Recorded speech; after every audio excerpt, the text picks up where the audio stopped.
Screen. Okay. Okay. So, I know that coming into the new year, one of the things that I'm such a believer of is having a clear vision because a clear vision really helps us. It makes it so much easier for us to hold onto the vision. It's really hard to hold the vision when we're not even clear on what it is that we desire. So first, we're just going to talk more so just about visualization. So when we think of visualization, sometimes we put so much pressure on ourselves to have this clear vision. But I like to think of visualization honestly as like a daydream, like when you're just activating your imagination. So it's not necessarily feeling. And Leslie, I'm just gonna mute you real quick just because of the background sound, if that's okay. Yep. Okay. So, just the science behind it is Albert Einstein used, used activate his imagination. That's how he came up with the theory of relativity, his mathematical formula. So it's not like this woo-woo. And I know if you're into space, you don't believe that either, that there is like both an art and a science to visualization. The same with Tesla. Um, that's how we were able to get the inventions, athletes. So this is a process that athletes use all the time when they're going on the field. I've actually had the honor of working with a former pro soccer player. It was the exact same thing. It was just him visualizing himself on and off the field. And so that's really where visualization comes into play is basically you're activating a lot of your imagination. And something that really does help when we talk about daydreaming is giving yourself the spaciousness, the mental capacity, the mental bandwidth to take that time to actually be able to daydream. That's a lost art oftentimes because we're so bogged down by our day to day or something. I know a lot of high achievers tend to gravitate towards it's like we feel like we have this need to always be busy, to feel like we're doing something, like we're productive, we're doing something, versus it's like it's okay for me to create margin. And because we're not often accustomed to margin, we associate margin with boredom. But you need a little bit of boredom. It's good for you to take walks and not have headphones on. Just allow yourself to be in the presence. Leslie, you and I talk about this. It's like being in our body, being present. If within our body and just allowing ourselves to be present with that moment from time to time. We don't have to do it all the time, but that's something that I really try to do where if I take my dog on a walk, like I don't have headphones on, I'm not listening to a podcast. It just allows that part of our brain to be activated and it's often not activated. It's really hard for that part of our brain the creative part of our brain to fully come through when we're always constantly keeping it occupied, keeping our brain occupied with all the busy work. Okay. So, how visualization works to make you believe in what you want and to attract it. So, visualization works to allow the possibility of thoughts to become reality. So, Napoleon Hill once said, again, highly recommend his book if you haven't read it already. Whatever the mind can conceive and believe, it can achieve. So, the key thing here is your mind has to believe that it's possible. And again, it's us just reinforcing that on a regular basis. And that's why I say a big part of having a vision or having an idea what it is that we desire is holding on to the belief that it actually is possible. Okay. So if you have thoughts and if you have a thought and visualize that thought in a daydream, what it does, it just really opens up a window or a possibility that that thought is possible. And that's how our reality is then shaped. So that's basically the link between visualization and then us actually manifesting us being able to experience it in the physical plane. Okay. I'm not going to get too deep into this since we kind of already know how visualization works, but since this is going to be some of you going to be catching the replay. So according to neural psychologist Dr. Amy Palmer, visualization works through tapping into your brain's reticular activating system. So this part of the brain is what allows what we see in our minds to become possible in our reality. So it is a form of conditioning that works in our favor. So as we expose ourselves to new thoughts and ideas, they open up channels within ourselves that we either allow or disallow to become reality. And so that's the reason why, you probably can't do it now because I know that you are on the train, but why I am such a big proponent of having a vision board, of having like a visual cue to just tap into the reticular activating system. So that way it's working for you and you're not having to always depend on your willpower to like drop the vision. Instead, it's like just this constant thing that you're seeing on a regular basis. Even if your conscious mind isn't picking it up, your subconscious mind, that's part of your reticular activating system, is picking it up and it's going to reinforce that this is important to me. And while the conscious mind is going about the day, the subconscious mind is looking for those opportunities that then reinforce what you feel is important. Okay. So, highly again recommend that everyone who is watching this, everyone inside the sisterhood, have a vision board because it's just really going to activate the reticular activating system. All right. So, using visualization daily helps you to open your mind to embrace a new reality.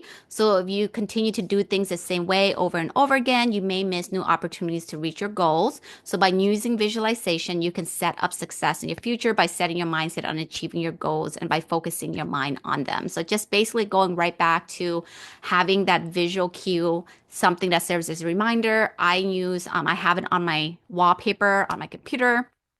Sometimes I'll do it on my phone. For me, honestly, at this point, I kind of more so have it on my phone just so it can be a lot for me to look at on my computer.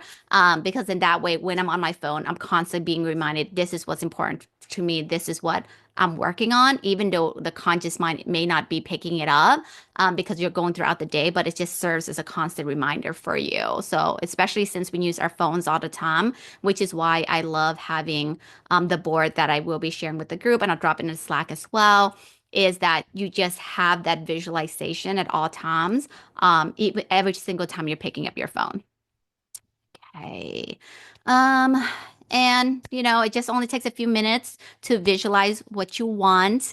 And again, daydreams can happen in a few moments. Just giving yourself time to actually daydream. I think that is probably the biggest thing. I feel like a lot of us just really don't give ourselves the margin that our brain really needs to be able to shape the visualization or to have an idea of what it is. We have an idea of what it is we want, but we're not sure what that looks like. Sometimes we're not even sure what that feels like. But just giving ourselves margin, allowing ourselves to be open to just receiving that guidance, I think is so important. So just kind of going back to creating that margin for yourself. And then, of course, once you have a vision, is maybe you can do a guided visualization, which I'll check to see if I have it inside of the Thrive card. If not, I'll make sure to include one. But your guided visualization is also more powerful when it's also something that you can just go back to, especially if you already have like a vision board in place. It's more so you're just looking at the vision board,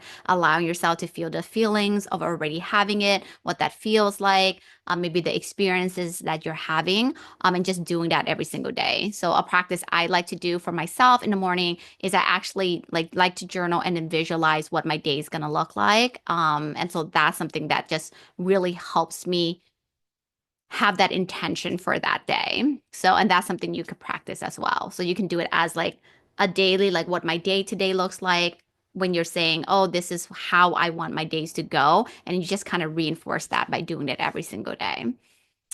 Okay, I think this is just more examples of people who use visualization. Einstein, Tesla, Tiger Woods, basically everyone who's successful, athletes, sports stars, they all really use the power of visualization. That's a big part of both, of course. There's that manifestation process, that co-creation, and part of their strategy is that they're visualizing themselves on and off the field. They're visualizing themselves getting on that stage. They're visualizing themselves giving that sales presentation. They're visualizing themselves even like at their seat in front of the computer doing like a large Zoom call, whatever that is. But it's all just that part of their overall strategy is being able to visualize themselves doing it. Okay. So, um, the first step really in visualization is you are going to want to, of course, start with allowing possibilities in. So, again, using visualization as part of your success strategy starts by allowing what is possible into your mind. That way we can, and part of that is we do that through visualization, really stepping into the possibilities. And then sometimes when it feels like it's impossible, I say when it feels like it's impossible, there's two things I always do. God, I'm open and willing to believe that it's possible. Help me to believe that it's possible. Help me to hold on to the belief that it's possible. Like I'm always tuning into, it's like, God, please help me in my unbelief. Please help me hold the vision when I feel like this isn't possible for me. Um, and then, so that's that first piece. When I feel like there's anything within me that just feels like, oh, I can't do this. This is possible for other people. It's not possible for me. Or it just feels like I keep hitting roadblocks over and over again. And I'm getting mad. I'm getting frustrated. I'm getting angry. So I always like one, make sure I in prayer, always bring that to him. And sometimes I'm just having conversations like, you see what's happening here. It does not feel like this is going to work. So just being really honest with how we feel and being able to speak it out loud really helps us to know that it's not just within our power. Like God is going to come alongside us and really strengthen us in areas where we feel like we're really weak, which allows us to then lean into his strength. And it's not just us trying to do in our human power. And the second piece of that that I always do is, a lot of our stress, as you know, is stored within our body. So if there's any part of me that does not feel like this is not possible, I'll do a quick round of like a tap. I know I have self-guided taps inside of Thrive Card. So being able to utilize that and just starting off, like anytime you're starting off the tab, it's just starting off with how you feel. Like, when we're tapping, it does not feel possible right now. Even though it does not feel possible right now, I love and accept where I am on a journey and just breathing through that. And so we always start our tap with whatever how we're feeling because that is what's going to help us to really step into the possibilities. Because if there's any part of us that feels like it's not possible, I can't do this, whatever it is, then it's like you're kind of forcing yourself to have a vision, but it's not necessarily God's vision for you. And it's not necessarily like your actual vision is more so you're like trying to force a mental picture because you just want to get there without working through some of the resistance that you have within your subconscious mind. So that's really that first step is that you have to allow in the possibilities. And for me, that's really through prayer and also doing EFT tapping, clearing that from the body. You can also use journaling. That's also a great way to help you kind of process like what's coming up. Okay, is this true? Am I open to like something I always like to say is if only for today, I open myself up to the possibility of blank, whatever it is that I want to visualize or what it is that I'm trying to hold the vision for. Okay, so that's the first piece. Okay, so play with visualization. So Einstein once performed thought experiments. And I actually am not sure how to pronounce this, so I'm just gonna skip over the word, but it's like very long. He called them Gedanken experimente, something along those lines. He's Einstein, so very big, long words. But he used to perform these experiments, and in thought experiments, he would play with his imagination to really visualize different possibilities. And that's actually, again, we always go back to imagination. I know I talked about Neville Goddard before, like allowing yourself to tap into your imagination, allowing yourself to like really dream, allowing yourself to just play. Like we're not putting pressure on it. It's just like playing, allowing the mind to play. That's actually, again, how he discovered the theory of relativity. So in your own visualizations, it's so important to be aware of your thoughts. So you have thoughts that you want to try, then try it out. Just see how it goes. Don't judge your thoughts or imagination. The idea is not to put limitations on yourself, but allow yourself the freedom to play. Okay. So the third one is create with visualization. So visualization does not have to be limited to closing your eyes and following a guided meditation to visualize. You can use different ways to tap into your imagination. So some really fun ways to tap into your imagination is to visualize. and to visualize is includes drawing, painting, writing, playing music, and creating a vision board. Again, highly, highly recommend the vision board, especially if it's fun for you, right? When we're activating our imagination, we want to make sure that it is actually something fun for you. So it could be if you're not someone who likes to draw, paint, you could do writing. If you're someone who doesn't necessarily like, oh, I really love painting or drawing, I want you to do that. I want you to play music. I want you to do something that really activates, taps into your imagination because the more fun it is for you, the more that part of you, the creative part of you gets to come out. And so that is what's going to actually help you to shape your visualization versus trying to force again that vision. Okay. So fourth step, take time to reflect on your visualization. Write about any blocks, again, that you encounter about visualizing. Reflecting on your visualization will help you to unravel the challenges you need to overcome to reach your goals. What's coming up for you? What are the thoughts? What's blocking you? Right? All those things so important. We clear through EFT. We pray for God to come alongside us, help us in our unbelief. I open myself up to the possibility of this reality. I open myself up to the possibility of feeling this way. If only for today, I open myself up to believing that blank, right? All those things are really something that you can reflect on. And you could do this on a regular basis. Is that for me? If you're not someone who likes to journal, totally fine. You just want to keep coming back to at least taking a look at your manifestation letter, taking a look at what it is that you are actively working towards. And again, I'm going to say it again, visualization boards, something that you can put it for, something that you can see is just going to help you, your reticular activating system. So it's not always having to be dependent on your willpower. All right. And finally, stay in the energy of your visualization. So many people say that that they have one visualization, they forget about it, yet it still manifests. Others, like athletes, use it as part of their success strategy. So if you stay in your energy of your visualization, it is more likely to happen. All that simply means is we hold the vision. Okay. So sometimes we need more conditioning to believe something will happen over time instead of visualizing it one time. And so those are the five steps. The biggest part for a lot of people holding the vision, believing it's possible. You kind of go back to what in me does not believe this is possible. Okay, cleaning that up. And that's the work that you continue to do as a manifester. The work that you continue to do as a manifester is cleaning up anything and all things that says it's not possible. I can't do this. I don't believe it's possible for me. Cleaning up that energy and staying in the energy of I believe it's possible and holding that vision. So that's like one of the biggest things that you're going to be doing as a manifestor is just holding that vision, holding that vision, holding that vision. And that is it. And then the next piece is of course creating your vision board. So yeah, all right. I think that is it. So real quick, I'm just gonna go over the vision board. Gonna drop it on here. Um, okay, let me share real quick here. Okay. Mm-mm-mm. Okay. Okay. So for your vision board, you do not have to make it as complex as this.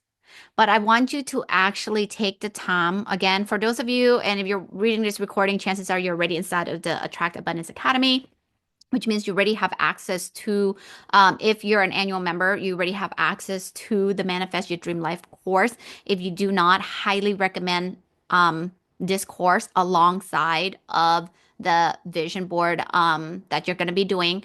And so I'm just going to give you a quick recap of this vision board. So there's going to be different vision boards that you can do. I want you to pick one that feels good for you. What you can do, if it's fun for you, only if it's fun for you, is you can print this out and then just put it somewhere where you can see. For me, I'm on my phone a lot, so I like to have like a picture of my vision board. You can even put it as the wallpaper on your phone for your vision board. And so that could be really helpful for you as well. So the different areas that I do cover, I'm not going to recover it here simply because I do have a lesson that actually walks you through the vision board tutorial. So I'll cover it on there. But this is just a time where you just kind of sit back. So I did, yeah, 2025. I haven't done mine yet because I kind of wanted to do it as a group. So I was kind of hoping that time was for this, but that's okay.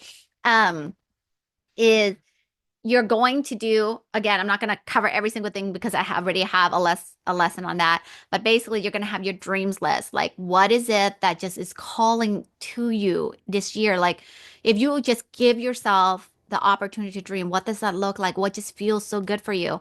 A new house, give generously, impact more lives, places, explore new places. Those were some things that were just calling to me back in 2021. Okay, so this was my board 2021. And then, God, what's my word of the year? What's coming through for me? What's an area that needs to be shaped? What's an area I really want to focus on? 2021, that was heart. My why statement.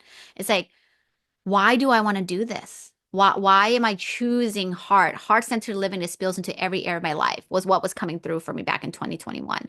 So for me, the areas that I feel like is so important for us to focus on.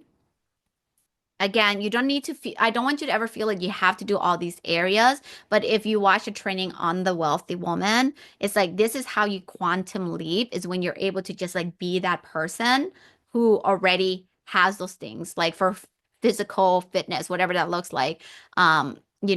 Yoga for me at that time, mental health. It's like read heart-centered books daily. This is back in 2021, journal my thoughts, more family adventures, quality time with my best friends, use my day planner so my days are more intentional. At the time, I was trying to grow um my membership, and that was for special needs parents. And so that was my goal back then. Money and Wealth, save $1,300 a month towards our first rental property. So these were all the goals that I had back then. Increase my biz profit by 2x, right? So these are all the things that I had because it's life and business. Your business supports your life, right?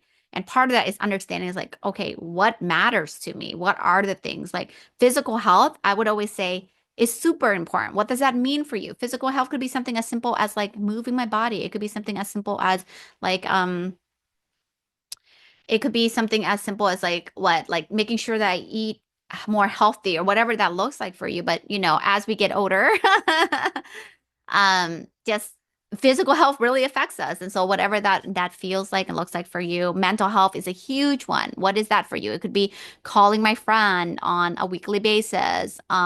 Whatever that looks like, going out more with the girls, whatever helps to improve your mental health, right? Family and relationships. What does that look like for you? Is it spending more time with your kids? Is it spending more time with your partner? Is it quality time with like your close friend? Business and career. What's happening there? Right? Is it that there's something that's coming through in your business, like an area you really want to focus on? Is it that you're feeling led to like start this thing? Or is it that you want to you know, uh start a new program or maybe just improve on the one you currently have, whatever that looks like for you. And of course, money and wealth is more just you're just getting kind of to the nitty gritty of how much you're trying to save and then how much profit maybe you're trying to bring in, things of that nature. So again, this board was back in 2021. And so the one you'll be doing is for 2025. And if any favorite quotes, affirmations that you want to hold on to, books you want to read, places to visit, and things to try. So that is pretty much it. All right, friends. I hope that was so helpful for you. And I can't wait to see your vision boards. That way we can all co-create together. All right, sending you lots of love.